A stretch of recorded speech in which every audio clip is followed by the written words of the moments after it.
رسول کریم صلی اللہ تعالی علیہ وسلم کے تشریف لانے سے پہلے عرب کی حالت نہایت ہی بدتر تھی۔ جہالت کا دور تھا، بت پرستی کا عالم تھا، ہر قبیلے کا الگ الگ بت تھا، یہاں تک کہ لوگ چاند، سورج، پتھر، درخت اور پہاڑ وغیرہ کو اپنا معبود سمجھ بیٹھے تھے۔ اپنے ہاتھوں سے بنائی ہوئی مورتیوں کی پوجا کرتے۔ خانہ کعبہ جو خالص اللہ کی عبادت کے لیے بنایا گیا تھا، خود اس کے اندر 360 بت رکھے ہوئے تھے۔ کسی کے اندر ان بتوں کے خلاف جانے کی اور کچھ بولنے کی ہمت نہ تھی۔ عرب کے لوگ مزاج کے بڑے سخت تھے، معمولی بات پر لڑنے مرنے کو تیار رہتے، اور جب کبھی جنگ چھڑ جاتی تو برسوں تک وہ جنگ یہیں چلتی رہتی، خون کی ندیاں بہہ پڑتی، نسل در نسل یہ جنگ جاری رہتی۔ لوگ مردار کھاتے، شرم و حیا ان کے اندر سے اٹھ چکی تھی۔ لڑکیوں کی پیدائش کے وقت بہت ناخوش ہوتے، بعض خاندان تو لڑکیوں کو مار ڈالتے یا زندہ دفن کر دیتے۔ بتوں کے نام انسانوں کی قربانیاں پیش کرتے، عورتوں کو بہت حقیر جانتے اور انہیں تفریح کا سامان تصور کرتے۔ بہنوں، ماؤں، بہووں اور بیٹیوں سے شادی کر لیتے۔ ایک شخص کی کئی بیویاں ہوتی، اور جب وہ مر جاتا تو وہ بیویاں میراث کی طرح ان کے وارثوں میں تقسیم ہوتی۔ فحاشی، چغل خوری، جوا بازی، ڈکیتی، لوٹ مار، جنگ و جدال ان کے نزدیک کوئی عیب کی چیز نہیں تھی۔ شراب نوشی تو ان کی زندگی کا ایک جز بن چکا تھا، ان کے اندر حلال و حرام کی کوئی تمیز نہیں تھی۔ جنگلی جانوروں اور درندوں سے بھی بدتر ان کی زندگی تھی، گویا وہ جہالت کی گھٹا ٹوپ اندھیریوں میں بھٹک رہے تھے۔ ان کی تمام خرابیوں اور بے حیائیوں کے ساتھ ان میں بہت سی خوبیاں بھی تھیں۔ وہ بہادر، جری اور تلوار کے دھنی تھے۔ تلواروں کی چھاؤں میں جان دے دینا ان کے لیے بڑے ہی فخر کی بات تھی۔ وہ بات کے پکے اور وعدے کے سچے تھے۔ مہمانوں کی خوب عزت و تکریم کرتے۔ مہمان نوازی کے لیے عمدہ قسم کے اونٹ ذبح کر دینا ان کے لیے معمولی بات تھی۔ سخاوت اور بخشش ان کے اندر کوٹ کوٹ کر بھری ہوئی تھی۔ حضرت ابراہیم علیہ السلام بڑے ہی جلیل القدر پیغمبر گزرے ہیں۔ آپ ملک عراق میں پیدا ہوئے اور یہیں پلے بڑھے۔ جب جوان ہوئے تو اللہ نے آپ کو دین کی سمجھ عطا فرمائی اور نبوت سے سرفراز کیا۔ ان کے ایک فرزند کا نام اسماعیل ہے۔ آپ کو بھی اللہ نے نبوت عطا فرمائی۔ یہ حضرت بی بی ہاجرہ رضی اللہ تعالی عنہا کے شکم مبارک سے پیدا ہوئے۔ حضرت اسماعیل نے ان کو اور ان کی والدہ کو مکہ مکرمہ میں لا کر آباد کیا اور انہیں عرب کی زمین عطا فرمائی۔ حضرت ابراہیم علیہ السلام کے دوسرے فرزند کا نام حضرت اسحاق علیہ السلام ہے، جو حضرت بی بی سارہ رضی اللہ تعالی عنہا کی شکم مقدس سے پیدا ہوئے۔ حضرت ابراہیم علیہ السلام نے ان کو ملک شام عطا کیا۔ حضرت ابراہیم علیہ السلام کی تیسری بیوی قطورہ کے پیٹ سے مدین وغیرہ پیدا ہوئے اور ان کو آپ نے یمن کا علاقہ عطا فرمایا۔ حضرت اسماعیل علیہ السلام جو حضرت ابراہیم علیہ السلام کے بیٹے ہیں اور حضرت بی بی ہاجرہ رضی اللہ تعالی عنہا کے شکم مبارک سے پیدا ہوئے، آپ کی شادی قبیلہ جرہم کی ایک ہونہار لڑکی سے ہوئی۔ ان سے اولاد ہوئی، خوب پھلی پھولی اور عرب کے اطراف میں پھیل گئیں۔ یہ لوگ پہلے تو ایک خدا کی عبادت کرتے اور سب کا یہی دین تھا، لیکن کچھ وقت کے بعد ان میں سے اکثر لوگوں کے اندر تبدیلی پیدا ہو گئی۔ وہ کفر سے قریب ہونے لگے، یہاں تک کہ اللہ کی عبادت سے غافل ہو کر بت پرستی اختیار کر لی۔ حضرت اسماعیل علیہ السلام کے 12 بیٹے ہوئے، ان میں سے ایک کا نام قیدار تھا۔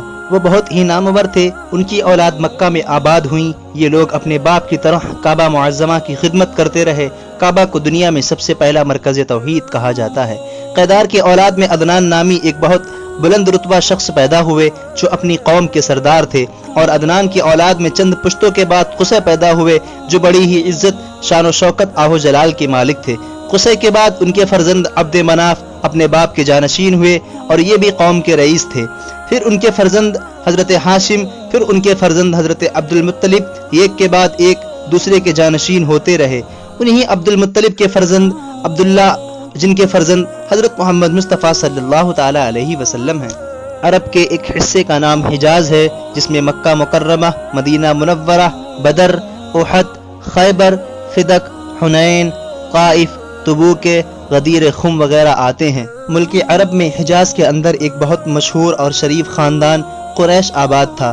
ہمارے آقا محمد رسول اللہ صلی اللہ تعالی علیہ وسلم اسی خاندان کی ایک شاخ بنو ہاشم سے پیدا ہوئے۔ رسول اللہ صلی اللہ تعالی علیہ وسلم کی شجرہ نسب میں فہر بن مالک ہیں، جن کو قریش کے نام سے جانا جاتا ہے، اسی لیے ان کی اولاد کو قریشی یا قریش کہا جاتا ہے۔ فہر بن مالک کو قریش اس لیے کہا گیا ہے کہ قریش ایک سمندری جانور کا نام ہے جو بہت طاقتور ہوتا ہے اور سمندری جانوروں کو کھا جاتا ہے، یعنی تمام جانوروں پر غالب رہتا ہے۔ اور فہر بن مالک چونکہ اپنی طاقت قوت اور بہادری کی بنیاد پر عرب کے تمام قبیلوں پر غالب تھے، اسی لیے ان کا لقب قریش پڑ گیا اور اسی لقب سے مشہور ہو گئے۔ ایک سال کی بات ہے کہ عرب میں بہت سخت قحط پڑ گیا، لوگ دانے دانے کو محتاج ہو گئے۔ حضرت ہاشم جو نبی اکرم نور مجسم صلی اللہ تعالی علیہ وسلم کے دادا ہیں، ملک شام سے خشک روٹیاں خرید کر حج کے دنوں میں مکہ پہنچے اور روٹیوں کا چورا کر کے اونٹ کے گوشت کے شوربے میں ملا کر تمام حاجیوں کو خوب پیٹ بھر کھلایا۔ اس دن سے لوگ ان کو ہاشم کہنے لگے، یعنی روٹیوں کا چورا کرنے والا۔ حضرت اسماعیل علیہ السلام کی اولاد میں جس طرح قریش ممتاز ہے، اسی طرح قریش کی اولاد میں ہاشم ممتاز ہے۔ آپ کا انتقال 25 سال کی عمر میں ہوا۔ حضرت ہاشم کی شادی مدینہ طیبہ کے بنو نجار کے خاندان میں ایک لڑکی سے ہوئی، ان سے ایک لڑکا پیدا ہوا جس کا نام شیبہ رکھا گیا۔ بعد میں چل کر وہی لڑکا عبد المطلب کے نام سے مشہور ہوا۔ ہی ہمارے نبی صلی اللہ تعالی علیہ وسلم کے دادا تھے، بڑے نیک اور عبادت گزار تھے۔ غار حرا میں جا کر اکثر عبادت الہی میں مصروف رہتے۔ ان کی پیشانی میں ہمارے نبی صلی اللہ تعالی علیہ وسلم کا نور چمکتا۔ مکہ والوں پر جب کوئی مصیبت آتی تو آپ کے وسیلے سے دعا کرتے، فوراً دعا قبول ہو جاتی۔ آپ کی سخاوت کا عالم یہ تھا کہ انسانوں تو انسان پرندوں کو بھی کھلایا کرتے تھے، اسی لیے آپ کا لقب مطعم الطیر پڑ گیا، یعنی پرندوں کو کھلانے والا۔ دور دراز سے آئے ہوئے حاجیوں کے کھانے پینے ٹھہرنے کا انتظام آپ ہی کرتے۔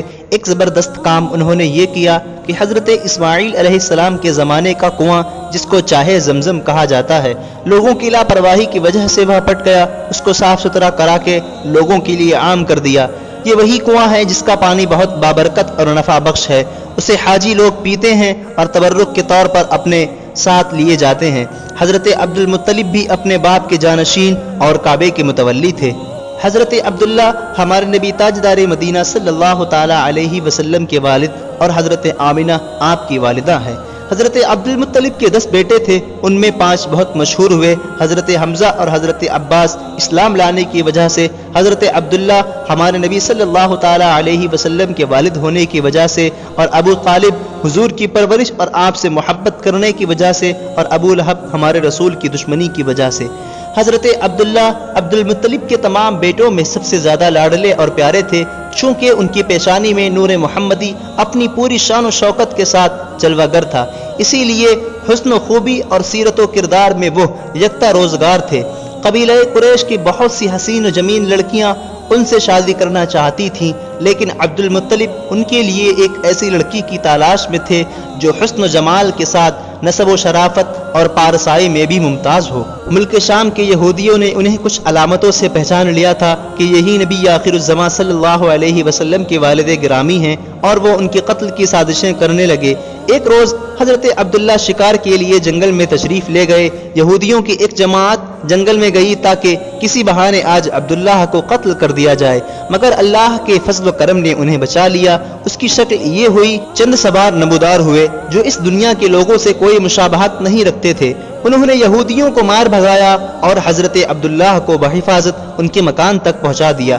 وہب بن مناف جو حضرت آمنہ رضی اللہ تعالی عنہا کے والد ہیں، یہ بھی جنگل میں موجود تھے۔ انہوں نے اپنی آنکھوں سے یہ سب کچھ دیکھ لیا، اس لیے ان کو عبداللہ سے بے حد محبت و عقیدت ہو گئی، اور یہ عزم کر لیا کہ میں اپنی نور نظر آمنہ کی شادی عبداللہ سے ہی کروں گا۔ چنانچہ انہوں نے اپنی اس دلی تمنا کو اپنے چند دوستوں کے ذریعے عبد المطلب جو حضرت محمد مصطفیٰ صلی اللہ علیہ وسلم کے دادا ہیں ان تک پہنچایا۔ خدا کی شان کہ حضرت عبد المطلب اپنے نور نظر حضرت عبداللہ کے لیے جیسی دلہن کی تلاش میں تھے، وہ ساری خوبیاں حضرت آمنہ بنت وہب میں موجود تھیں۔ عبد المطلب نے اس رشتے کو خوشی خوشی منظور کر لیا اور 24 سال کی عمر میں حضرت عبداللہ کا نکاح بی بی آمنہ سے ہو گیا۔ نور محمدی حضرت عبداللہ سے منتقل ہو کر جدا ہو کر بی بی آمنہ رضی اللہ تعالی عنہا کے شکم اطہر میں جلوہ گر ہو گیا۔ جب حمل کے 2 مہینے پورے ہو گئے تو عبد المطلب نے عبداللہ کو کھجورے لینے کے لیے مدینہ بھیجا یا تجارت کے لیے ملک شام روانہ کیا۔ وہاں سے واپس لوٹتے ہوئے مدینہ میں اپنے والد کے ننیحال اپنے نانا کے یہاں بنو عدی بن نجار میں 1 ماہ بیمار رہ کر 25 سال کی عمر میں وفات پا گئے اور وہیں دار نابغہ میں مدفون ہوئے۔ تو آج کی اس ویڈیو میں بس اتنا ہی۔ اب ہم بات کریں گے اپنی اگلی آنے والی ویڈیو میں، تب تک کے لیے اللہ حافظ۔